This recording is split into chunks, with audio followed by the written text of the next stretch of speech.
Aytmoqchi, dorilarni oldingmi? Ha, oldim. Rahmat senga. Mashinani nima qilding? Sotdingmi? Rasulga berdim. Yo'q, yaxshi qilibsan Rasulga berib. O'zimizniki-yu, yaxshi narxga sotib beradi. Ha, albatta. Rahmat aka. Yana go'sht aytdingmi? Bu go'sht esa tomdan tashlaydi-yu. Ha, to'g'ri. Shuncha go'sht yeydi-yu, lekin hech semirmaydi-da, shunisi yomon. Ha, bo'ldi o'rtoq.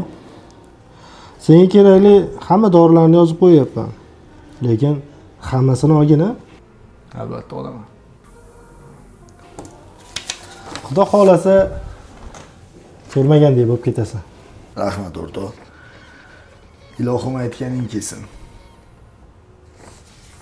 Aytgancha, kechga birga ujin qilmoqchi edik, esingdami? Ha, albatta. Mayli unda, sen ishlaringni tugatib ol. Kechqurun ko'rishamiz. Xo'p, Yaxshi ishlab olgin. sog' bo'ling.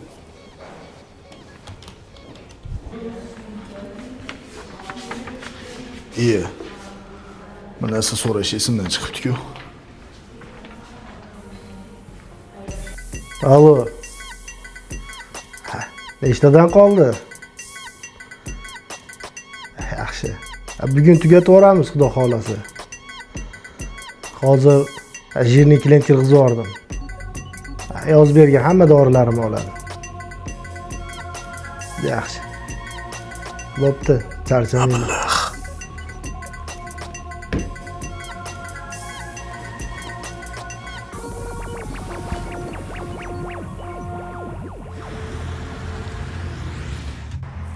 Yaxshimisan do'stim, kutib olmading? Rahmat. Yaxshi kelding. Nima xizmat? Mashinamni yangilamoqchi edim. Xo'p, Anchadan beri shuni ichidasan. O'zingga ishonib olib kelyapman.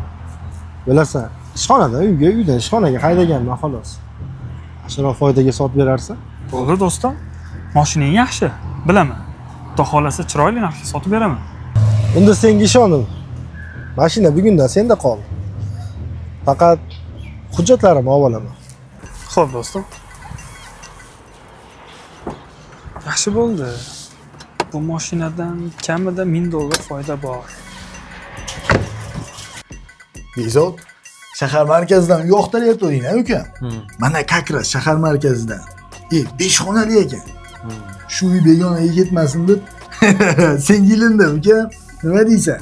Rahmat, to'g'risiga shukur aka. Bilasanmi, hozir ikkita naq klientim bor. Shu uy begonaga ketmasin dedimmi? Mayli, 1-2 so'm foyda qolmasa qolmasin. Pul topiladigan narsa-yu, to'g'rimi? Sen bilan biz aka-ukamiz. Aka-ukachilik topilmaydi, pul topiladi. Ha, sen uyni ko'rib turgin-a, uka? Bo'ldi, bo'ldi. Hozir. Assalomu alaykum aka. Qarzing borligi esingdami? Ha, esimda. Qachon bermoqchisan? Hozir bitta ishim hal bo'ladigan bo'lib turibdi.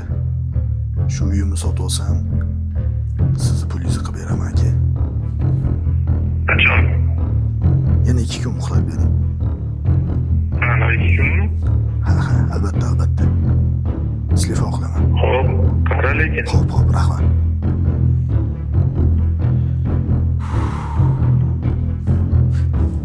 Nima yeyap, ukam? Yoqdimi? Yaxshimi? Yaxshi, menga ma'qul. Menki hozir go'sht yeyotgandirman. Agarda ba'zi bir insonlarga o'xshab vijdonimni ham yeb qo'ygan bo'lganimda, balki men ham semirib ketgan bo'larmidim-a? Nima dedilaring? Olinglar.